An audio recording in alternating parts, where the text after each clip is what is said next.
Yeah, so my name's Luke Currey. I specialize in videography. Right now, it's a lot of event videography, kind of recaps of concerts and whatnot. My social media is Curry Productions on Facebook and Instagram. So really the only two socials I'm on. Yeah, then I have a personal YouTube channel, but we won't really go into that. I mean, we can talk about it. We can talk about it for sure. It's got some oldies on there, so maybe for a different day. Save it for later. You definitely ought to get back into that because you do make good shit. So yeah, I appreciate that. do you like dive into like would you go far enough to say that like do you like come from like a filmmaking background, or does it make more of like videography? So yeah, when I was growing up, I wanted to do films, and then took a couple classes in high school and learned kind of about the whole process of filmmaking, and it kind of like turned me off to it a little bit. Like I think filmmaking's cool, but I also don't love how it's like, especially big films, it's such a huge process. There's so many like individual pieces and parts to it that like really working on a big film, unless you're the director, the DP, you're going to end up holding a light stand, right? Like, Yeah. and I don't love that. Like I love being a single or two-man team, right? And being able to create a story within that. And so kind of I've fallen into this, I almost call it like run and gun type of like videography, where it's a lot less like, we're going to set up a whole scene and light it and do all this stuff. Not that I think that's a terrible thing. I just think for me personally, this is kind of what I really like to do. So probably more videography, less filmmaking. Yeah. So I guess like let me rephrase the situation a little bit. Let's take away from like the major scale filmmaking, like individual. Like if you have a story that you want to tell, like would you say that like that's something that you would like to do, is like tell that story through what you do? Because like with your skills that you have already, I feel like you can capture a beautiful story. A lot of the people that listen to this shit are really come from like a really deeply like artistic side of things, and they love those little details. So yeah, is that something that you would see? So like. Well, I noticed. Sorry to cut you good. off, but like I noticed that like when you're out shooting, like I watch your attention to detail when we're out at Aura and stuff. Like I pay attention to it. So. Well, I appreciate the compliment. Yeah. Like okay, so and this falls within it, but like dream job for me would be like being the music video guy kind of, because I love music videos. I think it's a really cool medium where one, I love music. Music is a huge part of my life, and I think there's a lot to it. And within a music video, you can tell it's like kind of a short film, but the flexibility in which you have to tell a story is like expanded, right? It's not a short film where there's continuity and all that stuff that you really have to like watch out for. And like if you watch some really good music videos, I can't like name any off the top of my head, but like they tell a story, like, and it's you can just be super creative. So like overall, to answer your question, yes, I think that doing something like in a somewhat smaller like team and creating like a film or some sort of like narrative would be super cool. But it's also a ton of work. Like there's a lot of the issue that I run into is like there's a ton of pre-planning, and that's still something like a skill I'm still trying to develop. So it just hasn't worked out. And right now, like I'm at a point in life where I'm just now starting to make connections with other creatives like you and Ed. Ed is sitting over here in the corner, by the way, editing while we record this, just so everyone is aware. Yeah, that's why I like gestured over there. But anyways, I'm just now, like, this is the first time in my life where I've actually gotten connected with kind of a community of fellow creatives who are kind of interested or in same avenues of life as far as what they're doing. So I've never had the opportunity to like actually have a team where it might be possible to create something like that. It's always been kind of me and maybe one other person who's not really a creative. They're just willing to be on film type deal. I feel that a lot. I can agree, especially getting into like the portrait scene that I've been getting into recently. I've really started to find creatives that are as motivated as I am to create things, and are really just as motivated as to build the community that we're trying to build. And we're really working really hard for that. And so like that's what was really great about finding you and Ed in the event scene, is you guys have like a serious motivation. You guys want to be great, and like you guys want to keep working hard and doing everything that you can, just like I do. And so like it's a lot of fun to just sit there and be able to just like bounce things off of each other, and like really kind of like even almost map out our nights sometime beforehand. It's super dope. So so a little bit more about you though. Oh, do you want him out? I mean, he can go out. It's fine. Anyways, it's all right. I can just cut it up. It's not a big problem. A little bit more about you though. So like, where are you from? Like originally, like I know you're from like somewhere close to KC, but it's like out in the country, right? Yeah. So I'm from Columbia, Como. Mizzou it's a college town, so University of Okay, so you're from there. Yeah, Okay. yeah. I lived out in the country. I grew up out in the country. Mm-hmm. Like I say, I'm from Columbia. We're like 15 minutes outside of the city. It's a smaller city. It's like I want to say like 100,000 people, maybe. It's not huge or anything like that, and it's a college town, so like the summers a lot less of a population, right? But I like Columbia. It's good. I just think it's not. It's definitely not as there's not a lot going on there all the time. Like with KC, there's always some, like if you have a hobby, you can find a community and a group of other people who have that same hobby or same interest, and you guys can grow together. Or not even a hobby, like if you have an interest, right? But so grew up in the country in Columbia. I was actually, if you want the whole story, I was actually homeschooled growing up. So different upbringing. Overall, I enjoyed being homeschooled. Like it was good for me. I think that's part of like why I got into like creating videos. Right. Because I have that like kind of freedom. My parents gave me a little camera. I played around with it with a friend, and like it just snowballed kind of. But there's some downsides to homeschooling. There's pros and cons to everything, right? Right. And so there are some cons to homeschooling, and it's been an adjustment. But I feel like I've handled that pretty Mm-hmm. well for the most part, and at some point decided that I was done with Columbia. It's definitely like a party town if you're like younger, for sure. Of course, it's Columbia is probably like the Lawrence and Manhattan of of Missouri. Yeah, I would probably. assume. Yeah, 'Cause those are our college towns, K-State Yeah. and KU. So. yeah, yeah. I would say that's probably a safe assessment because, yeah, it's just like if you're like 18 to 24, you're probably just going out every night having fun and just making bad decisions overall. And like there's nothing wrong with that. I'm all for having that period in life, but for me it was definitely I'd kind of run that had run its course, and I was ready to maybe not be involved in that as much. So I decided I wanted to move to something a little bit bigger Right. with more opportunities. Casey was far enough away from home, but still close enough that I can still go home Makes and sense. see my family. Yeah, of course. I can agree for sure. Just so everyone's aware, we are kind of generalizing. Obviously, we know that there's a lot of people that are in college that are, they bust their ass and they work super hard. Definitely. But when you really generalize it and you look at it as a mass and a whole, majority of that age group, when they are in a college town like that, that is what they're doing. So like I said, we are generalizing, but obviously there are a lot of people that aren't like that. Right. But I do agree. I have a similar perspective of it. I think that there is, unless you're like really busting your ass, like working your ass, like I mentioned her before in the podcast, like my friend Savannah, like she grinds really hard. She wants to be a graphic designer. She doesn't go out and party. She's focused on that, and she's focused on working so she can get herself through school, all that good shit. Those people like that, they're not part of that general statement, but like essentially when you really look at it, there's like a really different like level of perspective that is brought between like someone who is just going to college to go to college, and they're like they're getting their degree, but they're also going out and they're partying a lot. Right. There's like a level of like life experience that just isn't there for people like us who like we move away from home when we're young. Like we have this certain thing that we're like really attacking and we're doing. Obviously, a lot of people move away at home to go to college, but it's a whole different like world. You're kind of balled up in college, and there's like a whole different like level of like things that you have to do when you don't go to college that eventually they will have to do, but that's just a later in life type of thing. But that's besides the point. So you would say that videography just kind of like fell into your lap, though, just kind of like really happened, and you started to fall in love with it then? Yeah, so like as a kid, I got a little like toy camera and had a friend, and we would just make little like dinky like action sequences, or because like we were kids, and I'm a dude, and I always thought like fight scenes were the coolest, so we'd like try to recreate stuff like that, and took a couple classes in high school about filmmaking, and was like, this is something that I enjoy, and people have told me that I have some skill in it. I'm not going to pretend I was like a savant at age 16 or whatever, Right.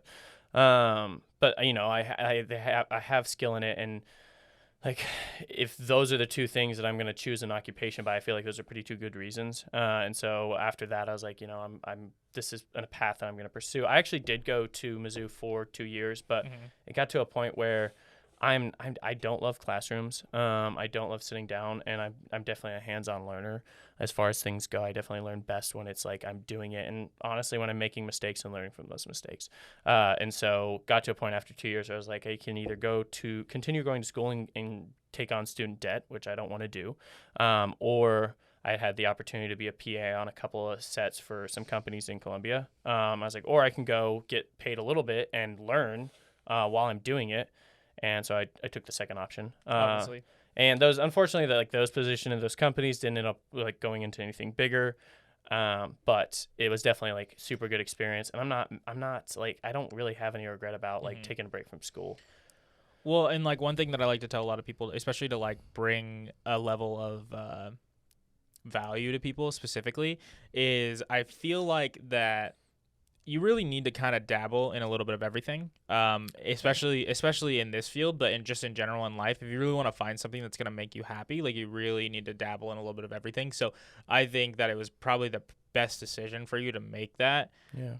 Like, I guess, go there and do that, and it allowed you to really grow and kind of figure out what it is that you want to do. And obviously, like you said, like the filmmaking stuff like wasn't really part of that, so you kind of enjoyed doing that just slightly different, or that's you enjoyed taking that path a little bit more than like going to college, and it I guess like changed things for you in a good way. For sure. And there's nothing like, to be clear, like I don't think there's anything wrong for going to school if you're trying to do media. Of course not. Like it's a great thing. You meet great people, like you have good connections. I think my one piece of advice for people who are in school currently, like and that's something they're pursuing, is try and get some hands-on experience. Even if it's like, for sure. Oh my God. Like don't just assume that classroom knowledge is going to be enough when you graduate and whatnot. And I know they have like internships and whatnot, like, but I would just say like try and find a way to use whatever you're learning in like real world scenarios, even if you do it for free.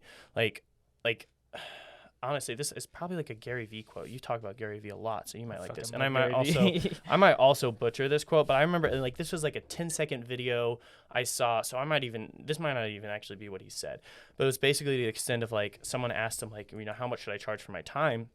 He's like, well, how much are you getting paid right now? The guy's like, well, nothing. He's like, well, your time's not really worth anything right now. So until like there is a demand for your time, do stuff for free, and then the pay will 100%. Come. Literally what me and Ed talk about all the time. So this is a great topic to bring value to people that are watching, that are trying to get into the field of like photography or videography or filmmaking or anything. Like, people really undervalue things for free, like doing things for free when you're the one doing it. They really undervalue it. And so that's probably really spot on to what he did, to what he said, basically, because basically the way to look at it in a very like Gary Vee way is like, none of us are shit. Even he even doesn't think that he's shit. And it's one of those things where it's like, even if you're in a position like that, if you really want to put yourself in a place to where people are paying you for your time, you need to build that demand. And the only way you're going to build that demand is by building that rapport, by getting that work done, and by really having a portfolio that's worth like, hey, I want to pay people for this time. Like, I was literally talking to Ed about it like earlier. I might have just kind of started popping up in KC, but I've been in this game for like 6 years now. Like, like I just dealing with a lot of personal stuff and like emotional, like well-being and things like that. There was just a lot of back and forth, but it wasn't like I was like unaware of what was going on either. Like I still paid attention as much as I felt like I was capable of. So yeah, no, that's a perfect, like, I guess like segue into like people that are passionate about it. Like, doing it for free is not that big of a deal if you know it's going to pay off, because you know that you're good at it, because you know it's what makes you happy. And I wouldn't even say like it's about knowing that it's going to pay off. I think it's like more, it's for me like so personally, I'll speak from personal experience. I was at a point in life where I was like, I know that if I don't do video work regularly, then I will lose my skill in video work, right? 100%. So if I'm not doing it like every day or every other day or whatever, then I'm gonna go downhill with where I'm at skill wise. Yep. And if I don't have those paying opportunities, I know video is always in demand in some aspect. It's just people aren't always willing to pay for it, right? So exactly. If I can just find opportunities to do video, so I'm staying at a minimum at the same skill level, if not improving, that's great. And then if I can take those free opportunities and then roll that into maybe pay. And I'm not saying like assume it's free. Like, if for people watching this and they are trying to get paid for their work, I don't want to say like go out and just like immediately offer free. I think you should, to an extent, ask for money, but also be willing to do it for free. And also it does depend where your portfolio is at. I think if you're just starting off, probably just offering your services for free is a good place. But like I'm still doing some things where I'm not getting paid for, right? And I mean, that's to be expected. Like a lot of like I feel like right now is a time for me where I'm really like, I don't know, blowing up feels like a big like word, maybe an exaggeration, but You're like gaining traction. yeah, gaining traction. That's perfect. But like I'm still doing stuff for free, and that's fine. Like my time is an investment into one, myself, and also that business. And if that business pays off, a lot of the people I interact with, I trust as good human beings. I don't trust that they're trying to like gyp me on, you know, whatever. So I'm working with them in the faith that, you know, when they feel like they're able to pay me or whatnot, that there will be some sort of compensation. And also like whether that works out or not, I get some great portfolio work. Like 100%. I'm still getting something one way or the other. Well, and so like to kind of break down like what Luke is saying, so a good way to like isolate things a little bit more is, especially if you're trying to get into like a certain like niche or like a certain like industry, a good way to go about it is like, hey, I will offer this much for free if you like, and make it very minimal, but enough to where you can gain the experience from it as well. Yeah. Offer it for free, and if they take it and you really give them a great experience because you have that value to offer, because that's what I'm massive about. And these guys know it. Like if you aren't offering value outside of your work, by the way, I'm talking like if you're not offering value with like who you are as a person, and you aren't like being good to these people and being and like building these relationships, then doing it in general is just going to be worthless basically. But what I like to do is, and this is like an insider tip, what I've done when it comes to like working with brands and stuff is like, and especially if it's like a bigger brand or someone I've wanted to work with, I would offer like a small, like 30-minute, 45-minute session for free with like a decent amount of photos back. And if they like it, they usually take it and they hire me back. And so especially, and I do it all the time still, by the way. If you guys have like a small business that you guys are starting, I offer a small session for free because I'm big on supporting local. So it's one of those things where like that's massive to me is supporting local as much as possible. So yeah, basically just breaking down what you're saying though. Yeah, no, like, definitely. No, especially industry wise, because like when you're trying to get into new industries, if you don't have the portfolio for that industry, you got to work on it. Even if you are good at what you do. Right. If you have something that you're good at now, and you know that you're good with the camera, you know you're good with whatever it is that you do, you're good at writing, you're good at editing, things like that, you're still going to need to do some stuff for free and get yourself there. So you know, obviously the way that you talk about it is super passionate. Like why are you so passionate about like what you do, Luke? Like what is it that really like hits home for you? I think what it is for me personally, there's a couple things. So like with like certain videos, like stuff put to music, and it is like about the music to an extent. Like I don't know if you ever listen to a song or like something that's like emotionally meaningful to you, but like that goosebumps feeling you get. Like I think so I think like if I can bring that feeling to someone where it's like, you know, it hits just right and they're like, wow, like just that moment, like I think that's really cool, because that happens to me when I watch some videos, and I love those videos. Like I have those videos saved and they're in my brain forever. And like that's like a powerful thing, and so I think that's really cool. And maybe it's kind of like a weird like pride thing. Like I want to be able to do that for someone, kind of, right? Because I think that's cool for me, and I want to share that. So I think there's that aspect of it. And I also really like the videos there's two types of videos I've done. There's videos that they always start in my head, right? There's videos that start in my head, and then I make them, and they don't turn out how I wanted them to, and then it's like, oh gosh, and those suck. But that's happened. That's a learning experience. Like that's all part of the process. Growth every time. And if you learn to enjoy the failure, then man, you grow. Or learn from it. Well, and so what I mean by that is like the way that I look at like fucking up, essentially is like, or failure is like, you know that it's growth. If it happens, it's growth. Yeah. And so if you learn to like enjoy it just as much as you enjoy like being better, then I promise you, or getting better is what I should say, then I promise you like you'll grow exponentially. Like I wouldn't be like, I wouldn't have popped off or gained the traction that I did in the way that I have recently if it wasn't because I learned how to love to fail. Gary V thing again, like, and it's one of those things where you can't just like tell yourself that. You have to just like, it's just something that happens and you feel it. But like when you really hammer in on like it's gonna happen and like I need to learn from this and I grow from this, and you teach yourself to be grateful for it, you tell yourself that you're grateful for it, it really clicks at some point and you really start enjoying it. I mean, there's just a lot of things that happen that don't go quite the way that you expect them to go all the time. frequently. And you know, like when I'm out doing a shoot and like it just does not go the way that it goes, I knew and I know that it's like kind of like you know, I'm still gonna do the best that I can in order to turn around. And that's why like editing comes in, and like there's things like that come in, and you're like, how can I take what I did and make it the best that I still can possibly make it and still gain from it internally. It maybe you obviously aren't always going to gain from those kinds of things externally, but internally, how can I gain from it and how can I grow from it? Yeah. So yeah, 100%. I agree with that. Yeah, no, I mean, yeah, and I'm probably not at a point personally where like I per se enjoy the failure, but every time it is a quote unquote failure, like it's definitely like, okay, I file that away, like, all right, this is what I did, this is how I can fix that next time. Like it's, and I'm definitely still growing, right? But the other, so like there's that you know, the video in your head that you have and it turns out not how you wanted it to, and then there's a time where you know you think of something and you put it on paper or whatever, you know, you create it and it actually turns out how you had it in your head. And for me personally, like that's just really cool. It's kind of like that goosebumps moment, but it's more of just like, yo, I made this. Like, I'm really proud of this.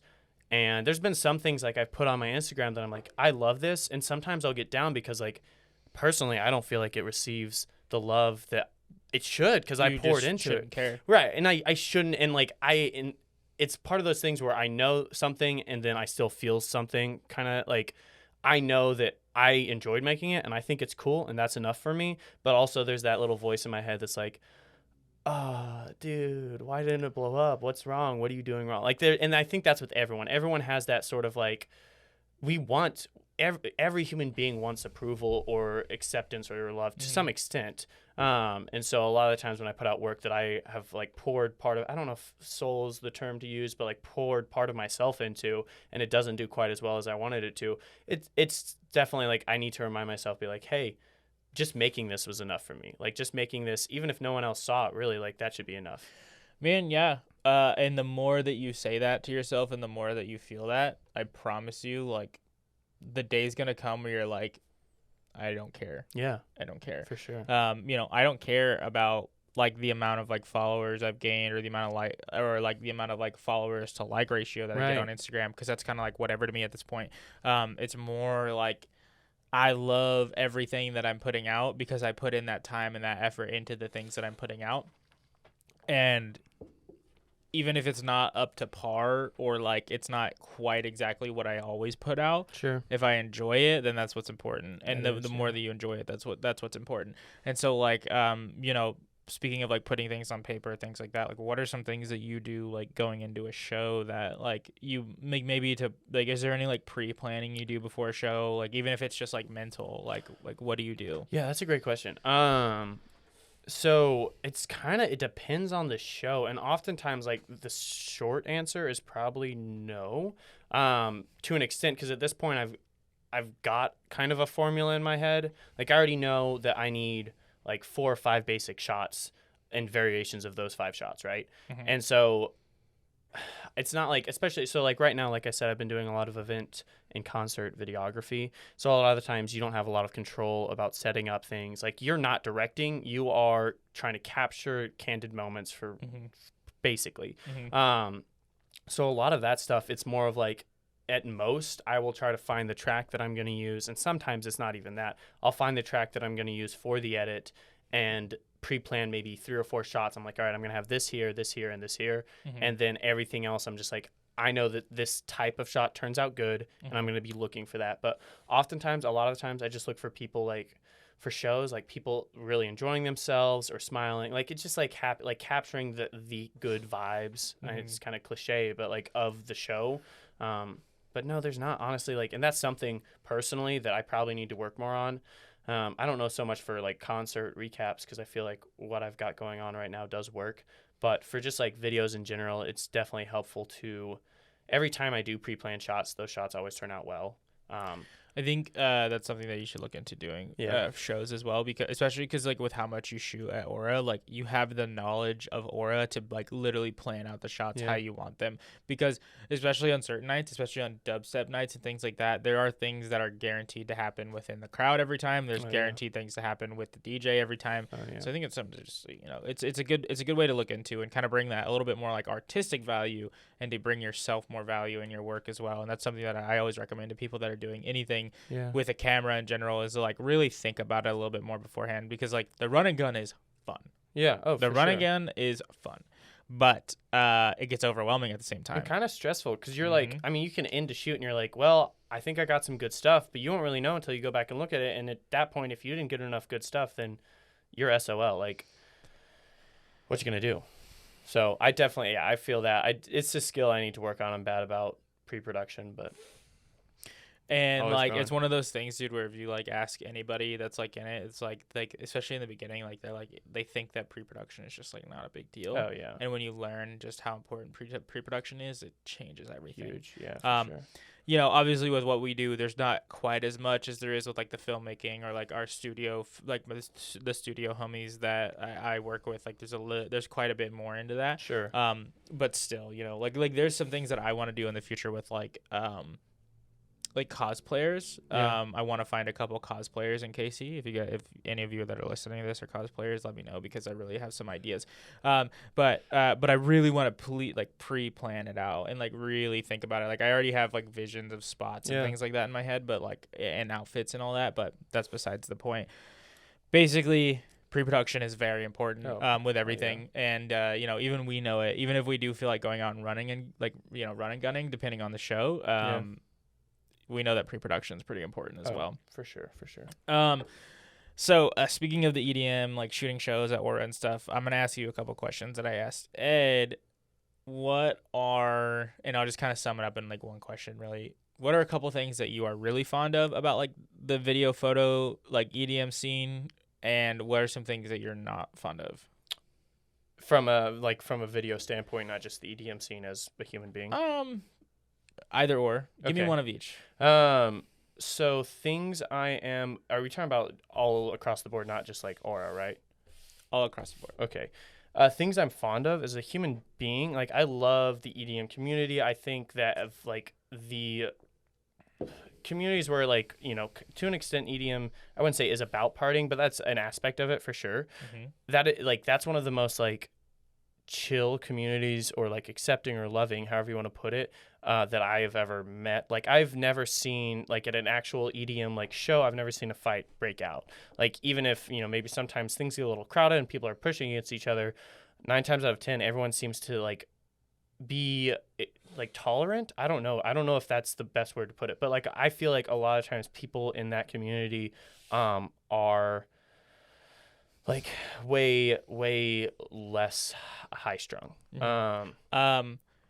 So as someone who's on like EDM Twitter and stuff, it's that way in person, but the second they get behind a phone screen, it can be really different. See, I'm not on Twitter. Yeah, see, that's fair. And that's the thing. We're all human beings. We're all going to be kind of like 100%. And I get that, but so there was that. Okay, well, you've ruined that for me. Thank you. No. I agree. That's exactly why I love the community as well, is because when you're in the moment and you're there, everybody loves everybody. All right. So, shoot, you missed the laugh. Come on. Every podcast needs a good chuckle. All right. So we had a little bit of a fuck up. The recording, shout out Canon for sucking on that part of things. I literally watched, I at a wedding yesterday, dude. Like I watched my homie with his Sony record a full hour-long ceremony, and it didn't stop once. So shout out Canon for stopping at 30 minutes. So we were talking about the EDM community, and what I was about to say after Luke said that I ruined it for him is the fact that what he sees and how he perceives the community is exactly how the community is whenever you're there and you're in the moment, you're at the show, you're at the festival, whatever it is, and people are just there to be there, enjoy the music, enjoy the people, and just feel the love. There is like a little bit of a sense of arrogance that does come out on like Twitter and Facebook and Instagram. Sure. It's just how human beings can be, like you said. And it's just how it is, and it's one of those things where it's annoying, and like plus like one thing that Gary Vee's like super says a lot, and that I've really realized is you really like make your social media look how you want it to look, and if you don't want to see those things, it's very easy to make it to where you don't see those things, and so it's just up to you. So what are a couple things before we wrap up here? What are a couple things that you don't really enjoy the most? Maybe even from like more of like a shooting video in the EDM scene. Shooting video in the EDM scene. Things I don't enjoy. I mean, I sometimes for indoor events, I do not enjoy the lighting setups. But no, I mean, like I'm trying to think of like an emotional aspect of it. I don't know. I think, and you can take it from like an industry standpoint too. It doesn't just have to be like shooting like in the show in that moment either. Like, well, okay, so things I would say. I mean, when you say industry standpoint, I feel like sometimes, especially things I don't enjoy is within video or media for EDM scene. I think this is wide for all concert is like territorial people, and I kind of get it because a lot of people have ground time. Really, what he said. Yeah, and Ed has said the same thing. But people like I get it because people work hard to get where they're at. It's gatekeeping. Well, and yeah, but like they've earned that spot, right? So like part of me understands. So okay, so like I get it 100%. I get it. I get earning your keep. I get earning that spot. What I don't like though is the way that they can kind of treat certain people. There's a lot of good people that I've met that are in this, but there are a lot of people who can be very like almost arrogant about, because like I've worked here, I put in the time. It's like, okay, you've worked here, you put in the time, but we've worked just as hard and put in the time elsewhere, but we're just naturally good at what we do here. Yeah. It's not our fault that people enjoy it. Yeah. It's one of those things too, where it's like, you can't really care about people's opinions in that regard either. And like, I don't like, I agree with you though. I don't care for the arrogance, and it can be very gatekeepy. And like, I get the territorialness when it comes to like, I'm good, I put in that time and I worked hard. It's like, dude, if you aren't working hard to keep those like relationships good, you aren't working hard to like bond with the people in the community, you aren't working hard to do that, like you're gonna fall off. Like no one's gonna care anymore. And the thing is though, like a lot of that like gatekeeping comes, like this is my own personal thesis on it, so take that with a grain of salt. But a lot of that comes from insecurity, like. That's not a personal thesis. That's reality. Like, is that truth. Yeah? Well, so that's the thing. Like, and I think to some extent, like I can speak for myself. I've experienced that. Like when there's another person doing video at a show that I'm at, there's always that sense of like, well, shoot, what if they just like blow me out of the water? And part of that's good because that's competition, and competition improves. Healthy competition is fun for sure. But the other part of that's like, I am always scared that someone is going to replace me, and then all of this work that I've done to get where I'm at right now, not that I'm saying that I'm that far, but will then be for nothing. Like there's always that fear of I'm going to pour my soul into something, and then someone else who's going to come along and he's just going to be a child, or she is going to be a child prodigy, and then I will just be obsolete. So right? I'm going to end it off here because I have a really good like thing that I want to tell you that I tell a lot of other people. And this is like a perspective that I've semi-gained from, once again, Gary Vee. He's been referenced a lot in this. If you guys don't know who Gary Vee is, you guys really should check out Gary Vee. He'll fucking change your life. I swear to God. Anyways, I know, dude. Like, and it's just one of those things. He did change my life. I wouldn't be here right now if I didn't get into his videos back in 2020. But basically, when it comes down to that, Luke, the way that you don't get replaced, even if they're a child prodigy, is by building those relationships and being the best person that you can be to the people that you work with, and really understanding. Because like the thing is you realize it in these industries that deal with people. We deal with people constantly with what we do. Yeah. And so obviously you're going to run into those arrogant people that are like, meh, whatever, I just want the best of the best type of thing. Right. But you run it 98% of the time, you run into real human beings, and if you treat those human beings to the best of your ability by being 100% true to yourself, and you bring them as much value as possible outside of your work and with your work at the same time, they're going to come back to the guy that they like, not just the guy that makes the good video. Right. Because a lot of time these child prodigies, they don't really know that perspective because they gain that arrogance just because they're good. They forget that they need to be good to people, and they think that their work is just going to get them where they want to go. That's not how it always works. True. You got to know people, and the way that you know people and meet people is by being nice and being good to people. Yeah. Obviously, there's going to be people you're not always going to like, but as long as you're good to the people that deserve it, I promise you, it's going to take you way farther than just being good at what you do. Yeah, and I would even go so far. I mean, I see what you're saying. I agree with that. I think that's a great perspective. I would say even like the people you don't like, being at a minimum professional and polite. Like 100%. like even like I don't obviously 100%. love everyone I ever meet, but at the same time, I never shun someone just because like I try to give them benefit of the doubt and operate until they absolutely like just do something. And I'm like, all right, I cannot interact with you as a human being anymore. And by the way, guys, like we're not talking about people that have done like really bad things to other people, because we don't fuck with people that hurt people around here. We blow those snakes out of the grass pretty quickly. No, but for sure. People that are just a little bit arrogant maybe and Or have like personal once again earned that preference keep. Yeah, personal preference. I actually heard something the other day.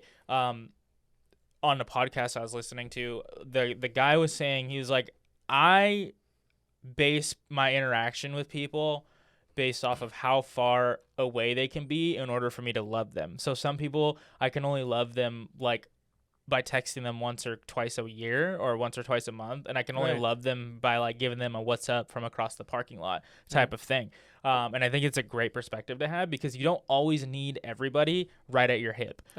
Usually you're good few people, like these two dudes in the room with us, right? Like, you know, like us three in the room right now. Like, it's one of those things where it's like you find the right people, and that's all about, like, once again, treating people to the best of your ability and being as good as possible to everybody that you can. For sure.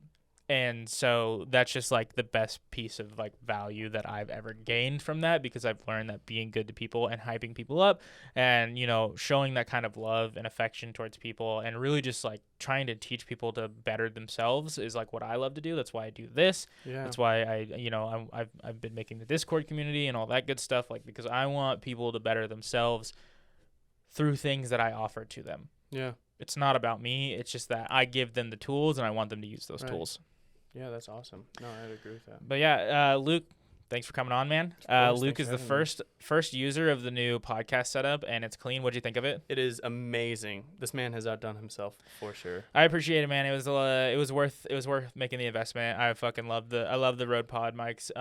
And yeah, everything I use for the podcast is gonna be linked down below, guys. And everyone mentioned will be linked down below as well. Go check everyone out. Go check Luke out. Curry Productions, dude is insane. Absolutely murders it on the lens. He is a sniper with it. Catch us at Aura on Saturday nights, usually at the EDM shows. March 5th, we have Virtual Riot coming up. It's going to be sick. So you guys have a good rest of your day. Thanks for tuning in to Digital Talks. The goal is to bring nothing but value and love, and have a good time with homies. Have a good day.